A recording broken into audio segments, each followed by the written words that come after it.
Welcome to Quivery, where women's revenge stories come alive.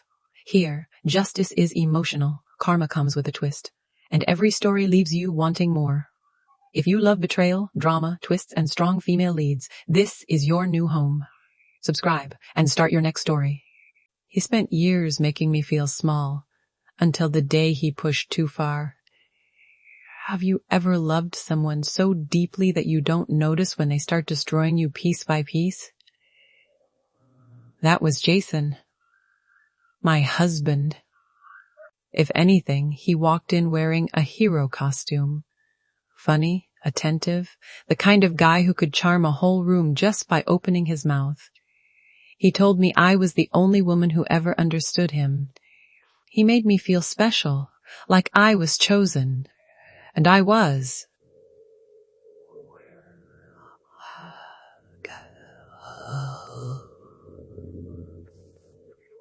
At first, the changes were tiny, barely noticeable.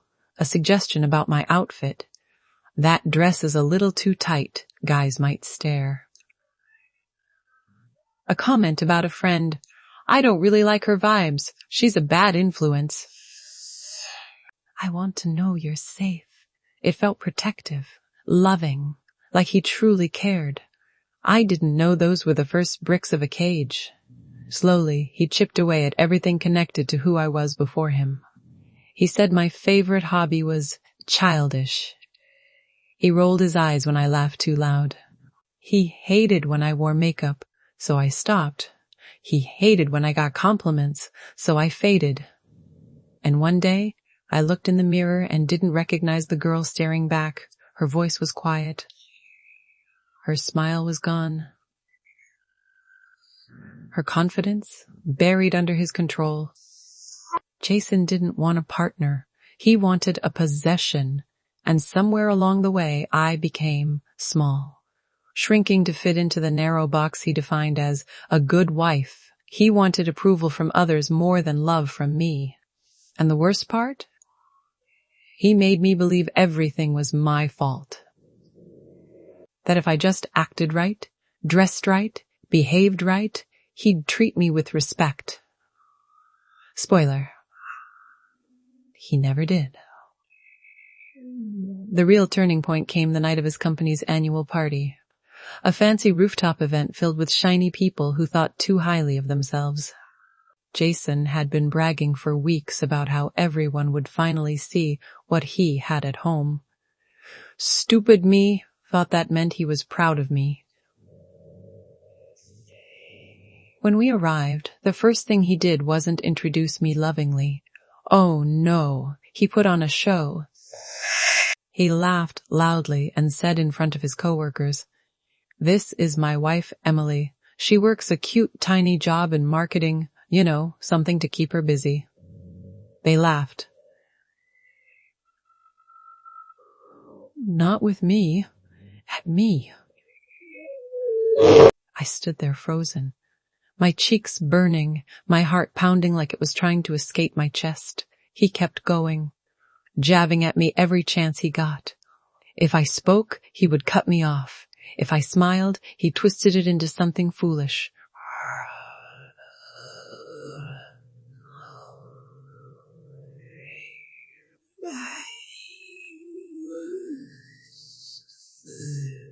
What? At one point, he whispered into my ear, "You should be grateful you're here. No one cares what you do." That was the moment. Not when he yelled, not when he controlled, but when he made me feel invisible in a room full of people. I didn't cry. I didn't storm away. I didn't hand him my power like I always did. I stood there and woke up. I realized he hadn't just bruised my confidence. He had starved it. And in that second, I promised myself, this man may have broken parts of me, but he would never destroy me completely. Not anymore, because strength grows in silence. And mine had been growing for years without either of us noticing. He thought that because I stayed quiet, I was weak. But silence isn't weakness, it's observation. After that company event, Jason acted like nothing happened, like he didn't shred my dignity in front of his coworkers, like I didn't go home and cry quietly in the bathroom so he wouldn't hear my heart breaking. The next morning, he slapped a coffee mug in front of me and said, "You could have smiled more." You embarrassed me. I stared at the mug, hands trembling, not because I was afraid of him, but because I was afraid of what I'd do if I looked up. I swallowed my anger. I stayed calm. Because rage makes mistakes. And I needed precision. That night, after he passed out drunk on the couch, I opened my laptop and started searching. Online certification programs, degree completion, HR support for domestic psychological abuse. I didn't tell anyone, not even my family.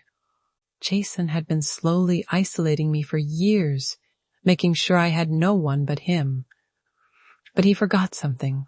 Women don't stay isolated. We find doors even when men try to brick the walls. At work, I asked my manager if we had resources for stressful home situations. She didn't pry, she just handed me a list, and her eyes softened like she saw right through me.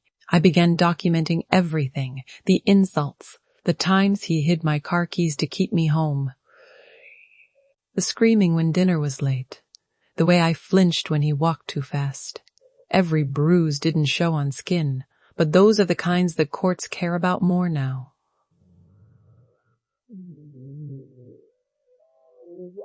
So I lied with a steady face. "Oh, just catching up with coworkers. We got stuck in traffic. My phone must have died." The truth, I was attending night classes, building back a life he convinced me I could never have. Jason ripped it off and dumped everything on the floor.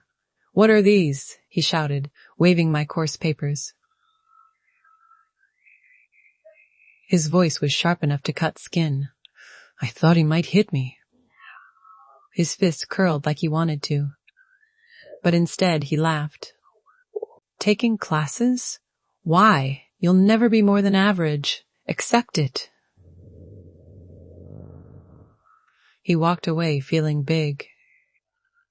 But those words didn't break me. They ignited me. I transferred half of the savings from our joint account into one under my name. Legally, what was already mine. Every move was a brick in the staircase. I was climbing out of hell. The more I pulled away, the tighter he tried to grip. He monitored my phone, followed me around the house, accused me of cheating because I was finally smiling again.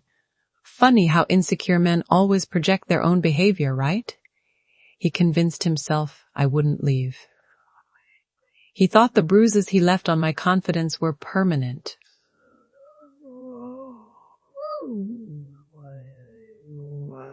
But he didn't understand something vital. A woman doesn't leave when she's broken. She leaves when she's done healing. And trust me, I was almost healed. I taped one last note into my journal that night. The journal he never knew existed.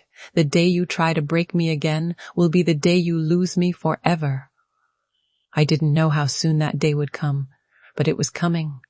He was sharpening his cruelty while I was sharpening my future. And soon, one of us would cut deeper, and it wouldn't be him. Some men think control is love, but real love doesn't crush you. It makes you rise. And I was done being crushed. Months passed. Every day I grew a little stronger. Every smile he tried to erase came back sharper. Every time he said I'd never be anything, I quietly became everything he feared. I finished my courses. I applied to jobs, good ones, in the same industry he worked in. On paper, I looked incredible, because I always had been. Jason didn't know a thing.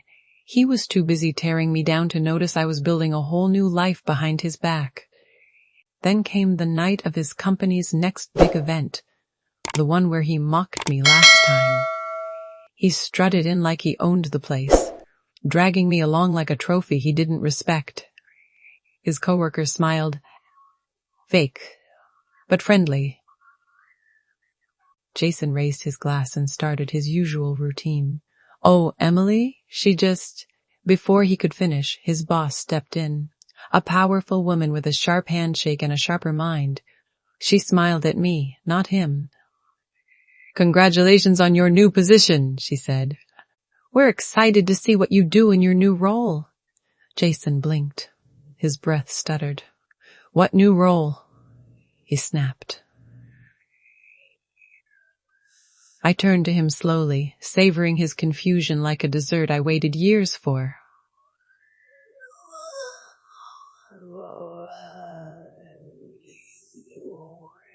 "I forgot to mention," I said calmly.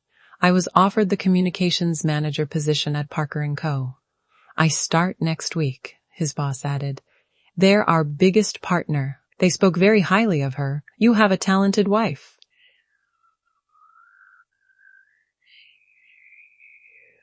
I embarrassed him with success. His jaw clenched. His smile cracked. He grabbed my wrist, hard, and hissed through his teeth, "We're leaving, now!" For the first time, I pulled away, and he felt the strength in my arm. The one he said I'd never have. "Blame, rage," he shouted. "You think you're better than me now?" I stared out the window and whispered, "I finally think I'm enough."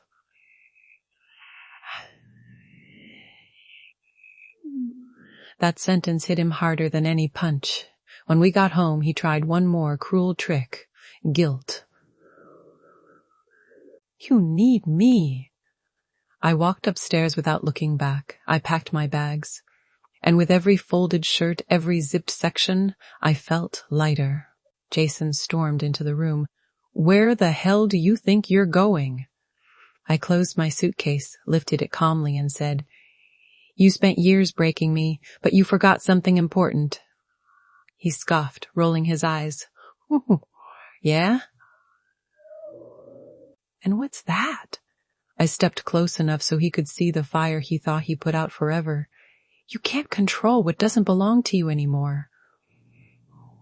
I placed my house key on the table, the same table where I cried so many nights. It felt good to leave it behind. He yelled, cursed, begged, all in the same breath. But I didn't flinch. I walked out, not running, not shaking, walking, tall. I stayed with a friend that night. The next morning I met with HR and told them everything. They connected me with legal support and a therapist who helped me rebuild the pieces he tried to destroy. I blocked him, and day by day I came home to myself again. Now, I laugh again. I dress how I want. I stay out late without fear. I talk to anyone I choose. He didn't just lose a wife. He lost the chance to break me ever again. Because healing